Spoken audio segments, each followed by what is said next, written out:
not expect to have tribes join us and sign resolutions of support, and they're doing that. That's huge. We expected their business development arms to join us, or their enterprises, kind of have a degree of separation, before jumping in with cannabis and signing up. But they're standing shoulder to shoulder with us, and I think we're seeing that out of a necessity out of a state like Wisconsin, where we need that medicine. People are dying every day from opioids and fentanyl, and our communities, our indigenous communities, are disproportionately impacted more than any other ethnic group. So the fact that we have sovereignty, but we can't have our own plant medicine because of state law, even though we're sovereign, why is that?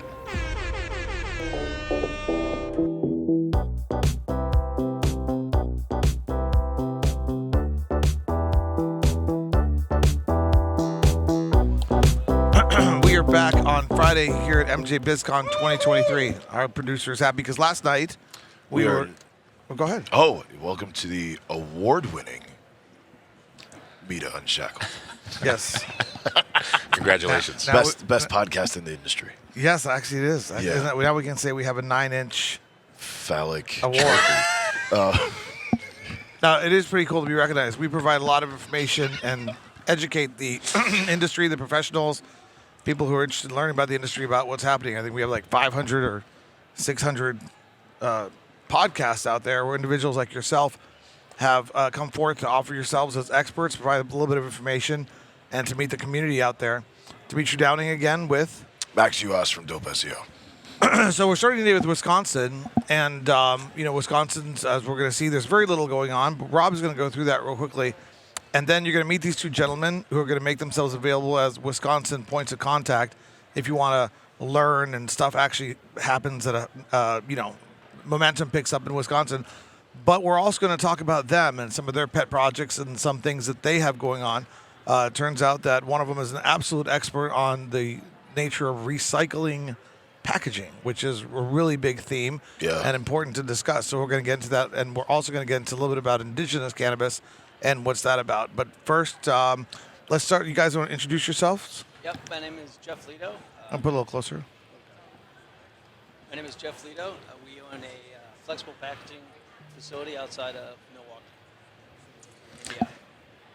Awesome. My name is Rob Perro. I'm out of Cambridge, Wisconsin. I'm a hemp producer and a founder of a nonprofit. A hemp producer in Wisconsin. Hemp producer, yes, in Wisconsin. So why don't we start there? And I know there's not a lot to talk about with Wisconsin. So just give a quick, brief update about what's happening in Wisconsin. How is the legal cannabis market in Wisconsin? Yeah, it's a shit show. It sounds like Nebraska. Right. Hemp used to be the number one cash crop in Wisconsin until the 50s. So, this is a great farming state.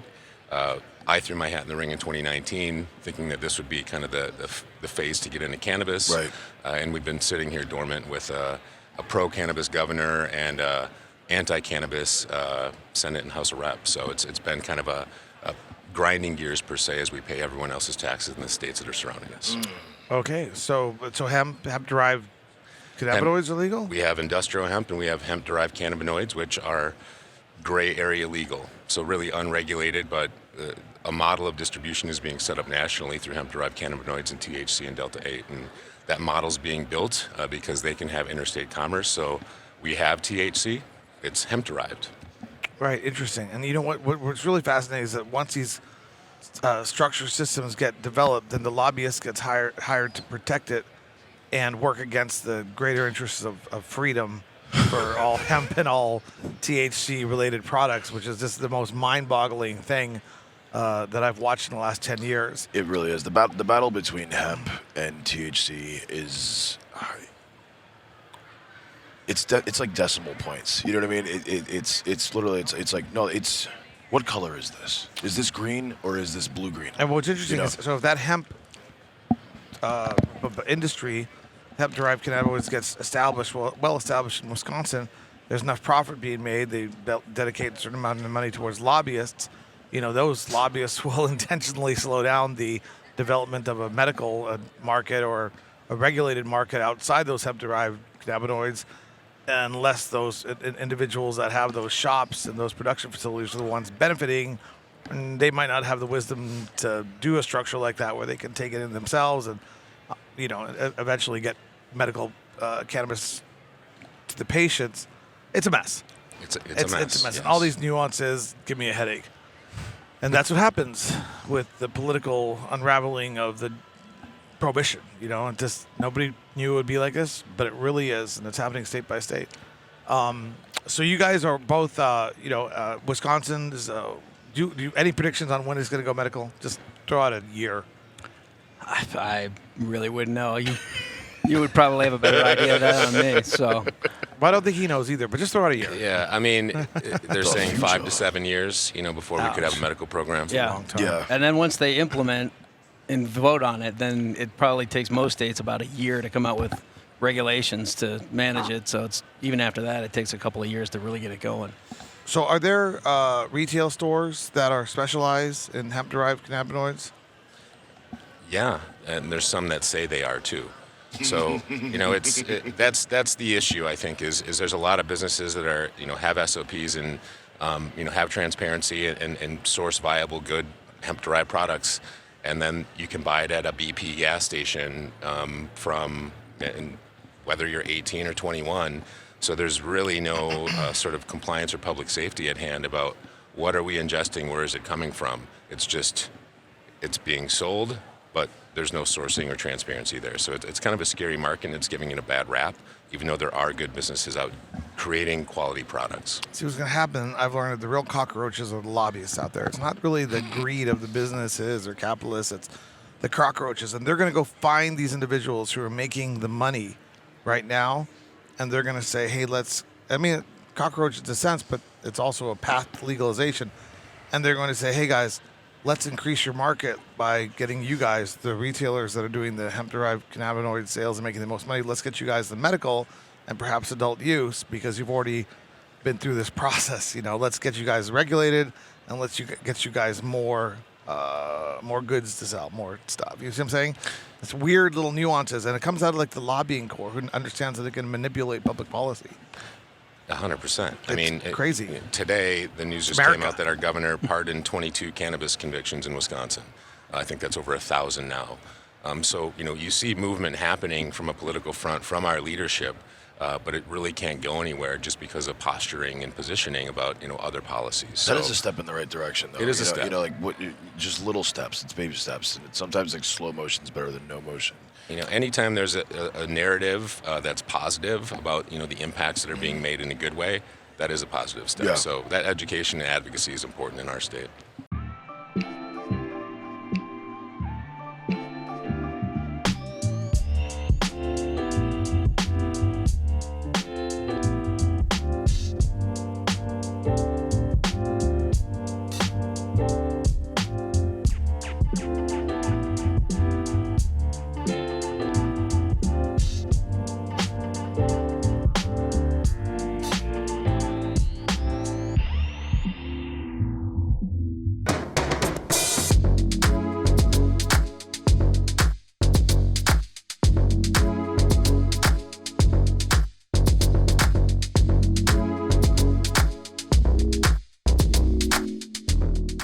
Well, and that's fantastic. You guys are continuing to work on Wisconsin on the ground. But as Wisconsin evolves, you guys are involved in your own projects and your own very important research into the cannabis space and what you do. And before the show, we talked a little bit about this. So I want to get a little bit about how his knowledge of recycling, packaging, etc. We want to talk a little bit about that. And then we'll talk about your indigenous association, what that is, and what you guys are up to as well. Is that cool? Yeah. Yeah, because this is a really interesting nuance. Yes. I think. Yeah. Yeah. Just with what's going on there. So my background, my degree is in environmental science, so I always had a passion for sustainability and recyclable solutions in the manufacturing world. And one of the frustrations that I've had since we've dove into the cannabis packaging world is that, yes, we have lots and lots of recyclable and compostable options in the marketplace, and everybody loves them, but in all reality, there is no good facility or outlet for these people to actually consumers to recycle their products.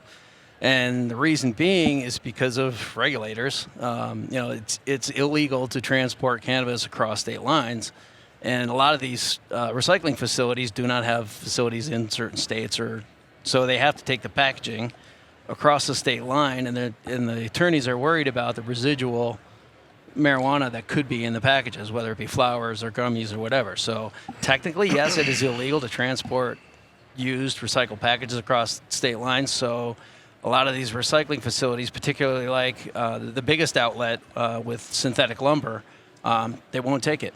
They won't sign up a dispensary as a pickup or as just a pickup place. Yeah, That's really crazy because I mean, if you're talking about gummy packaging, right. what is possibly left over in a gummy? A gummy.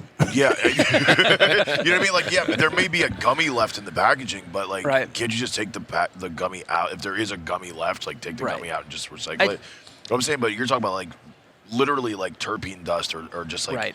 just like trim or shake or just some keef like floating on the inside of a bag. That's essentially just like fingerprints on a piece of glass. But I guess that, from the legality standpoint, counts as cross-state transportation. Well, I mean, it's like any law.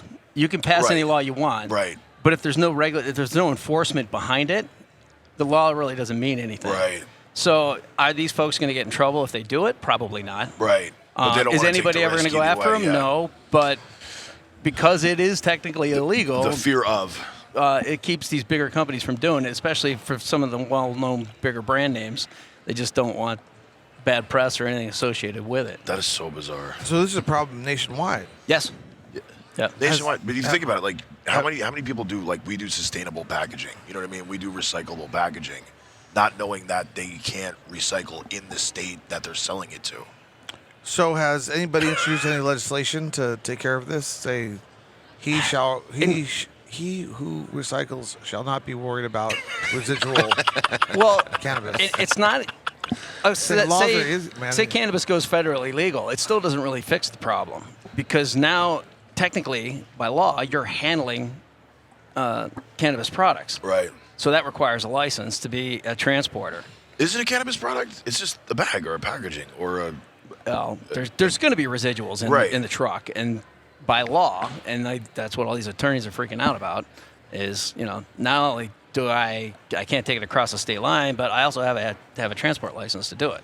So this is much more of a problem at the commercial level for recycling. Like the consumers are just throwing packages into the recycling bin and life goes on. Right. Well, Well, nobody really ever knows or ever is going to know. Right. What most people don't understand is that, particularly with flexible packaging, that it looks like just a bag, right? It's what they call a mixed waste stream. So there's different kinds of plastics inside of that bag. Right. So most recycling facilities want to take, like polyethylene and turn that into a pop bottle, and all they want is polyethylene. Right. So they recycle pop bottles and then make more pop bottles.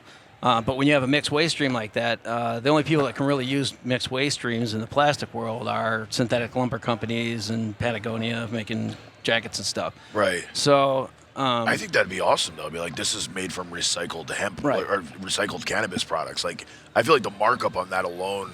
It's like, Right. yeah, I've got like old used cannabis product shirt. I could see a booth here for that. Yeah, That's absolutely. a good idea. I'm sitting here, Rob's over here thinking all these wonderful ideas. Look what the white man has done to our land. Okay, I'm a Zapotec myself, so because yeah, most we use like bags, clay pots. We recycle everything. We used to. I'm just well, kidding. since most bags are a mixed waste stream, we do have a recyclable option. Right. That's all polyethylene. The zipper is, the bag is, everything in it is. So technically it is recyclable, although there's no outlet for customers to really to do it. Like if you go and you buy just a bag of peanuts at the grocery store and put it in your recycling bin container at home, it will go in the landfill because it gets sorted out at the recycling facility because they know it's a mixed waste stream. So even just differentiating between this bag's a mixed waste stream and this one isn't, they don't have the capabilities to say this bagger is or isn't. So what's the solution? What needs to happen? Well, federal legalization would go a long way, and then once that happens, companies there's a company called How to Recycle. They're one of the biggest drop-off location recyclers in the country, and they're in grocery stores and stuff. We used to be a member because we thought that would be a great outlet for folks. But I've continually asked them over the last 4 or 5 months, have you just signed up any dispensaries? What's your position on this? And I've gotten crickets back. So, and it's primarily because of the transporting and licensing laws because Yeah. they have to Handling recycle residual. out of state? Right. Or wow. Yeah. So, Or they just have no idea. but what once you're it goes talking federal, then they can get on board, and like it's that email is too. Thank you for confusing. contacting support. We will Too be in touch with you within scientific. 24 to 48 hours. We appreciate your Hey, business. boss, what do we do with this one? We just don't know. Bro, Yeah. just ignore it. He'll Yeah. stop emailing. Yeah. if you ignore it, maybe it'll go away. All right. Except for I haven't gone away. That is the solution. I like that one. If you ignore it, maybe it will just go away. That's it. Keep talking about it, right? I mean, that's all data. Like, this is all data that we need to understand so that Yeah, it's a fast inning. the voting population in Wisconsin understands like the crux of a business model that can't be effective. Yeah. You know, Yeah. so That's crippling though, in a sense. God, what an opportunity. Interesting. And I don't blame them. I mean, Yeah. their hands are tied too. So Yeah. it's not like they're being malicious or anything. It's just they can't do anything about it. No, I'm just saying, but like, can't somebody like just come in and be like, "Hey, man, we're gonna be your cannabis recycler." You know what I mean? You don't need to be like a huge recycler. You could just be like, "We are a cannabis Yep. packaging recycling company that only works within this state." I did read about I think there's a enough dispensary. business, The volume is huge. though. Yeah. Yeah, I mean, if you think about every pre-roll package, every gummy package, every little 5 grams or 5 gummies, 10 gummies, what, all the stuff that's sold, anything that touches cannabis. But is aren't they considered out there with the cannabis packaging. consumer? Yeah, but the consumer puts them in the recycling bin. Yeah, but So you could potentially have like, this is your cannabis recycling bin. Right. So there, You know what there I was mean? a dispensary in Colorado that set up a program, a take-back program, to bring it to Yeah. their facility. Yep. But what they have to do is they have to go through every package and make sure it's empty. Good God. And they've so much got a manual local labor. facility that'll take it if they can guarantee that they're going through all those bags and making sure that they're empty. I think the real solution is That becomes crazy expensive for whoever's using your changing the product. laws at the Yeah, federal we'll level change the so laws. that Yep. this isn't an issue. But also just Yeah. allow interstate commerce, or at least have some sort of clause. It's like, guys, this is waste. All waste is waste. Like, no big Yep. deal. No, but it's a fascinating topic, and I'm glad we met somebody who's keeping track of it. Yeah. Well, then there's the home compostable. Now, everybody wants compostable products, and there's a lot of products that are compostable. Predominantly, the hemp products are compostable, and those are great. But in a lot of the cannabis world, it has to be child resistant.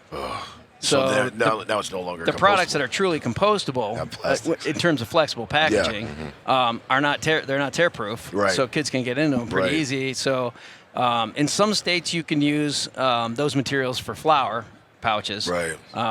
But if it's an edible, and there's no way. Right. All right, so we got a lot of information on that. You're Holy crap. definitely a credible expert on the whole recycling stuff. Far beyond what I care about, but it's really, really good stuff. There's a lot of themes out there, and I'm just gonna be honest with you. Yeah.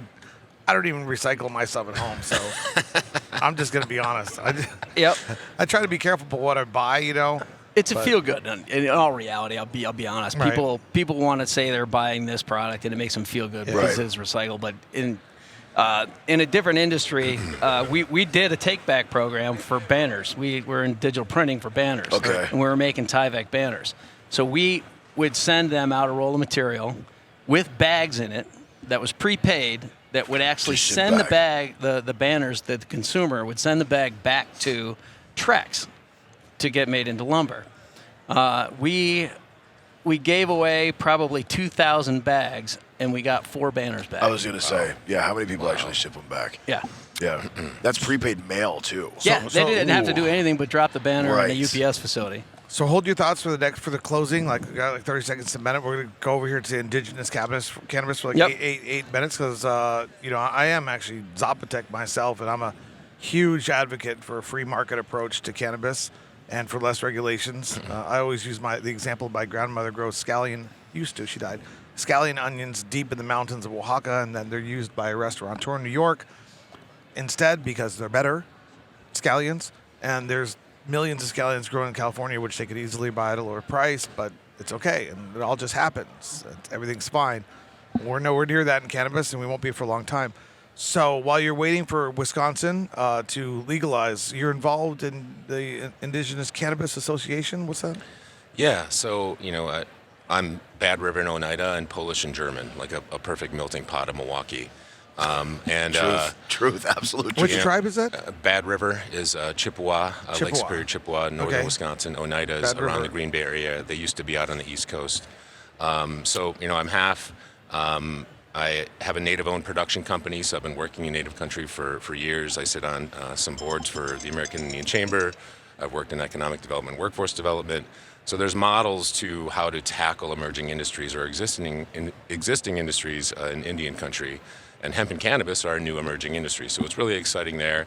I came in 2019 with the idea to build a brand called Indigenous that was going to kind of own cannabis and indigenous and kind of rewrite that patrimony about what the plant medicine means to me, our nations, all those things, but tell it from a different lens.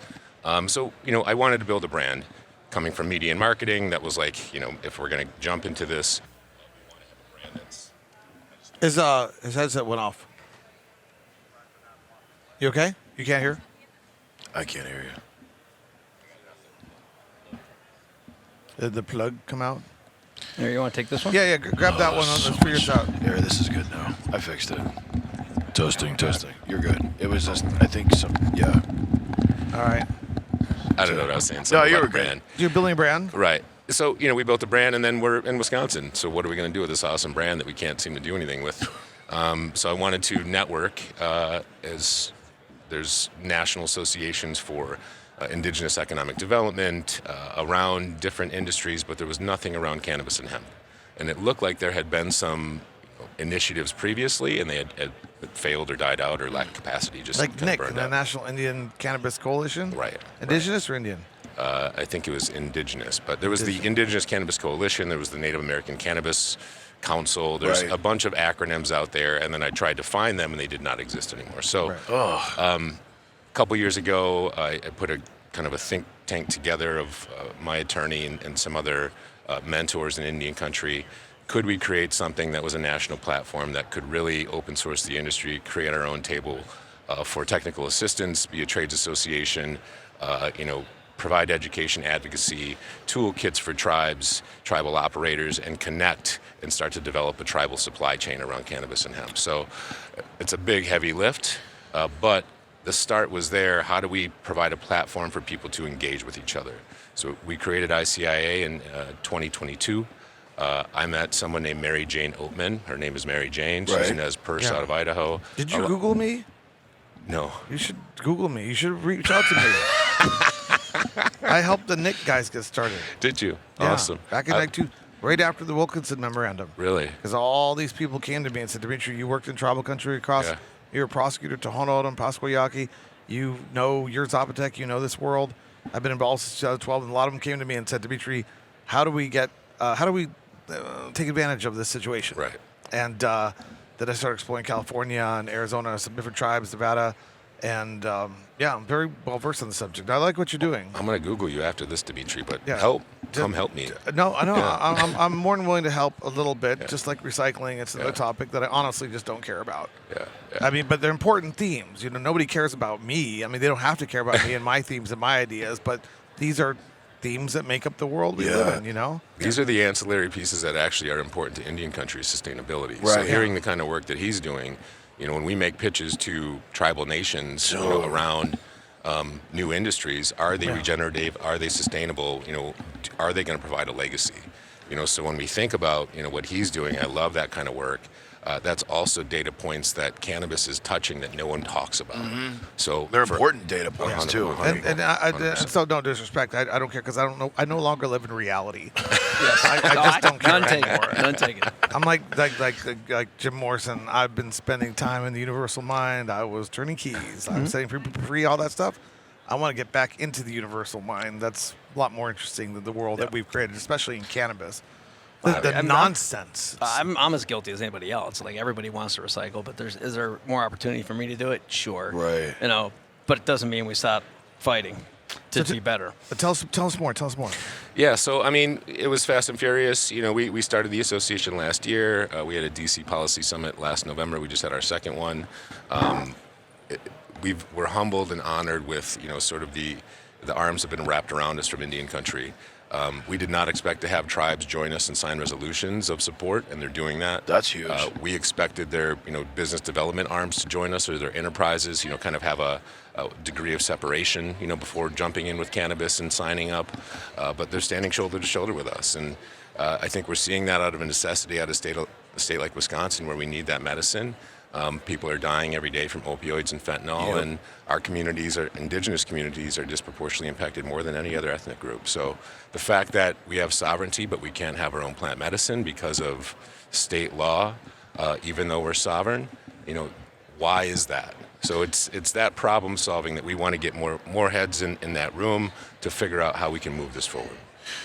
Yeah, I do care a little bit about the subject. I got an interesting question. I still do. Technically, tribal land is its own land, right? Like, because I know I live in Texas, and when you cross the border into Oklahoma, like you're in tribal land, and basically, like the U.S. laws no longer exist on tribal land. Different states, different things. So I'm curious, like how that plays into transportation, recycling, distribution, growing, what you can grow and what you can't grow on quote unquote tribal land versus U.S. land. Yeah, so correct me if I'm wrong, because I'm also a total idiot. It's all patchwork. It's all different. So Wisconsin's a PL 280 state. Okay. So 10 of the tribes out of the 11 are subject to state jurisdiction. Okay. Because of lack of capacity, is what we would say. Like the tribes don't have every branch of government to be able to manage itself in a full sovereign nature, but we still have sovereign and self-determination to move on initiatives. But we lean on the state or a ward of the state for law enforcement, for all these other things. Okay. So, the idea of like you can go commit a crime on the reservation, no one will come get you. That's why these things happen. Right. But in other cases, there are sovereign lands, Red Lake and others, where they do control what happens on and have more sovereignty around law enforcement as well. But sovereignty is every level of government. Right. And so that's a lot for a tribal nation to manage. That's a lot to manage. And then go, hey, we want to do cannabis too. Right. So how can we build capacity around them so they don't have to, just keep hiring consultants that are out of their network and hope that it goes well. Because historically they haven't gone well. Gotcha. Yeah, it ends up being like a money burn. So what do you think about some of the projects that are happening in Washington and Colorado? Not Colorado, well, Colorado as well, but Nevada, there's some big projects. In California, have you been studying those, researching those, looking into those? Are they working? Yeah, there's really interesting things happening across the country. California is really interesting. The longest, cannabis market in the country, and the messiest as well, with I think over 100 tribes located in California, and they have their own tribal sovereign market. So if they want, they can have utilize their sovereignty, sell marijuana on their reservations at a discount. But if they want to go into the open market, they have to forfeit that sovereignty. So there's two markets in California right now. Same thing with Washington. There gets into these tribal compacts that are created. Yeah. You can do it on your, but what if you want to do it on? The sovereignty is an amorphous, ever kind of changing, fluid kind of concept. And I have always thought, I work for the Tohono Nation. It's the size of Connecticut, and I was a prosecutor there for the better part of 8 years. And I always wanted them to, drop their balls on the United States and just say, we're a freaking sovereign nation, and we're going to be like really sovereign and take advantage of all the nuances of a totally sovereign nation. That was even before cannabis, but they could do that. But then there's all kinds of themes because there's a lot of federal dollars that come to tribes. And so that was a big theme in 14, 15, 16. I don't really know how it is now because I kind of abandoned that. Well, the Menominees were raided in 2016 in Wisconsin just for growing hemp. There is, still scars of repercussions. Yeah, and different states interact with their tribes in different ways. And I shouldn't even say their tribes because they shouldn't be their tribes. They interact with tribes within their area. Yeah, it's an absolutely fascinating area of law. I spent a whole semester studying tribal law, and then that's how I ended up working with tribes. That's awesome. They kind of recruited me because of them. That's the kind of help we need. We need legal backbone so that, ICIA can be a buffer for tribes to push the envelope for sovereignty, to see what they can and can't do or what they're willing to do, because there still is a lot of community support and education that has to happen. Our tribes are for the community. Right. We build wealth for the community. And when you get into ventures that don't do that, you're impacting your community negatively as well. So there's a lot at stake. With public safety being number one, and this being treated as a medicine, as a priority in Indian country, rather than this recreational thing. Right. But when you bring that aspect to it, and you think about tourism and recreation and casinos and consumption and all these opportunities that the tribes have with interstate commerce or intertribal commerce, because we don't see state lines, we don't see country lines, we're sovereign nations, and there are tribes activating in that space currently. What if and sovereignty also means that you don't have to talk about what you're doing. Truth. So what if tribals started doing recycling for cannabis products? Because I feel like that could actually be. That was actually one thing that was percolating in my mind is how could a tribe position itself to be the problem is the federal laws. The problem is the state laws. The tribes couldn't suddenly unenact those. No, but I'm saying, but they could do it the on tribes reservation. are in the state, they could do the recycling. But still have to move around. It wouldn't cross state lines, though. You know what I mean? Like, if they could process it and remove any residual and make it into a sellable product that somebody like Trex could use to make lumber, then you could move it across state line. You just need that processing facility that might be able to be done on tribal land. There's advantages to doing stuff on tribal land. Yeah. When you take it off tribal land, and that's the question. Like if let's say a tribe was to go legal, like Eastern Band of Cherokee or Oglala Sioux in South Dakota, going legal before the state has, are they going to arrest people that are buying marijuana and coming off of the reservation? That's the question. These are great nuances. These are really, so the question, they're not doing that in Wisconsin when people drive from Illinois or Minnesota or Michigan back. Right, when you cross the border. So it's right there either way you're going. So if that would be a hypocrisy and a PR nightmare if a tribe opened for medicinal and then they started arresting people coming off the reservation. The rebel in me says go for it. Yeah, we should We're feeling quite inspired.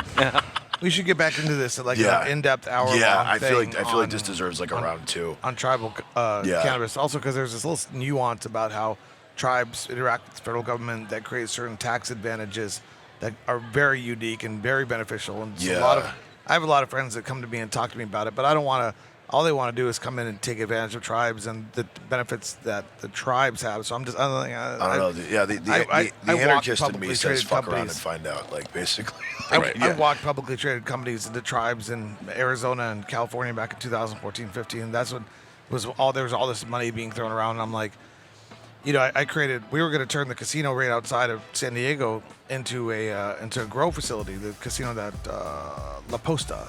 La Posta. I was one of the first people to tour that with a bunch of growers and a bunch of money. I thought they had money, but they were just looking to do a publicly traded game. And I got tired of dealing with it. I realized everybody just wanted to take advantage of tribes.